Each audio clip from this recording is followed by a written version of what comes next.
Hello, let's see here. Hey, what I'm going to do now? I think I'm going to start darkening up the bottle in earnest. And mostly what I'm going to do is, for now, play around with combinations of the violet, blue, and quinacridone rose. I've been sort of, I think you can probably see this. I've been, I think I did it once already, but when you get down to the end of the tube and it's hard to squeeze everything out that last, I pretty much just sort of go at it like this. When I know I'm trying to get it, that doesn't come out very much, does it? Either way, like I also think I did, sometimes I'll squeeze out what's in the brush if I know I'm going to sort of be mixing things and I don't want to just go straight to the water and lose all that paint. These are all sort of things that sometimes it's a little too tricky to be thinking about everything.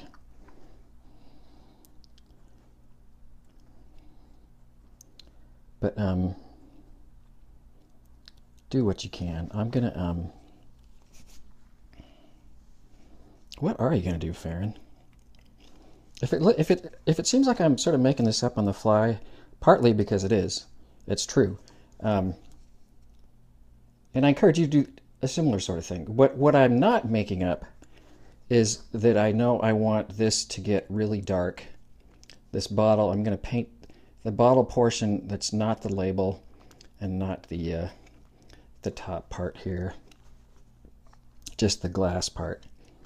And I'm kind of thinking it might be fun to start with. Yeah, I'm gonna change my mind. I was gonna play around a little bit more, but if you feel like experimenting, please do. But I'm mostly just gonna go for sort of a darker blue, darker, stronger blue. This is pretty. I don't know, would that qualify as creamy? But it's definitely stronger. I'm trying to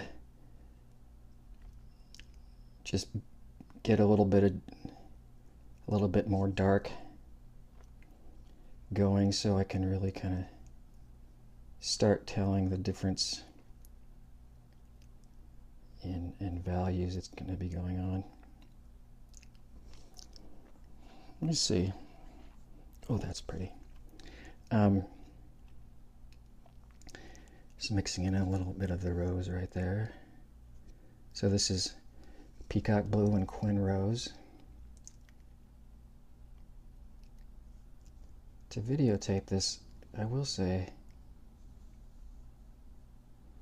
I'm often at a bit of an odd angle.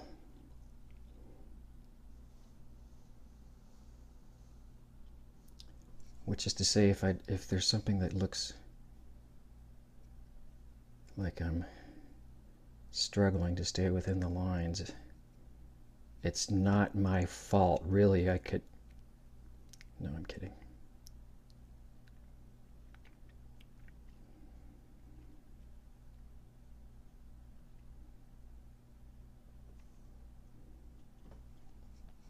So that's kind of a big, weird shape to be dealing with.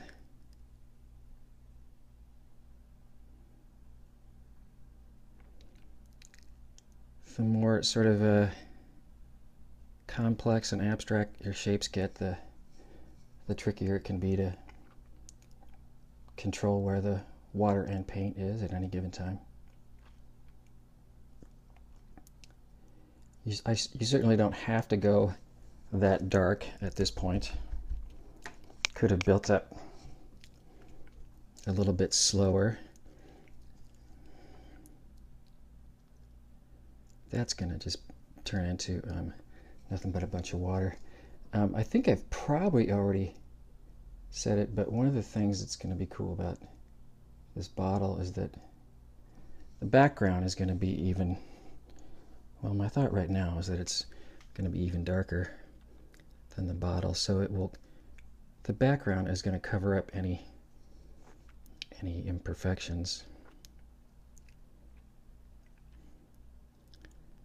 any rogue brush strokes.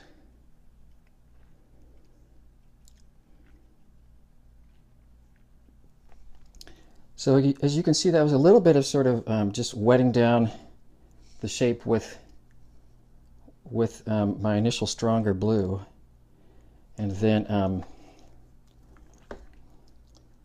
coming back in and dropping a few violet-y things around. And I'm not sure. I might leave that. I do know that if I want to, that I can always keep going from a blue to a violet. I do want it to be getting darker over here, but I don't want to be introducing a bunch of water. I'm gonna. It's a little bit more concentrated of the. It really is sort of a grayed out violet because of the blue is not. If you wanted a really pure violet, you would mix rose with an ultramarine blue as opposed to a phthalo blue, but it does create a lovely, slightly desaturated or slightly grayed out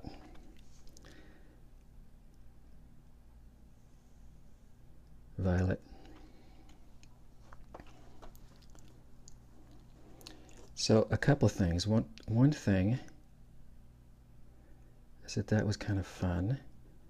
Another thing is that we've done what's referred to as negative painting around the label, and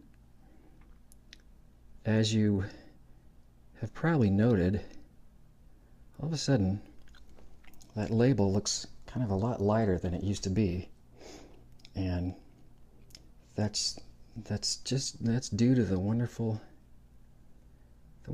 reality of contrast of colors and values.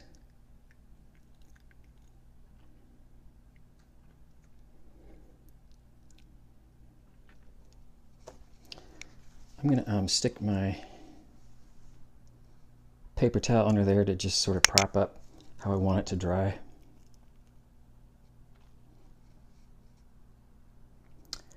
And I think I will let that dry. Okay.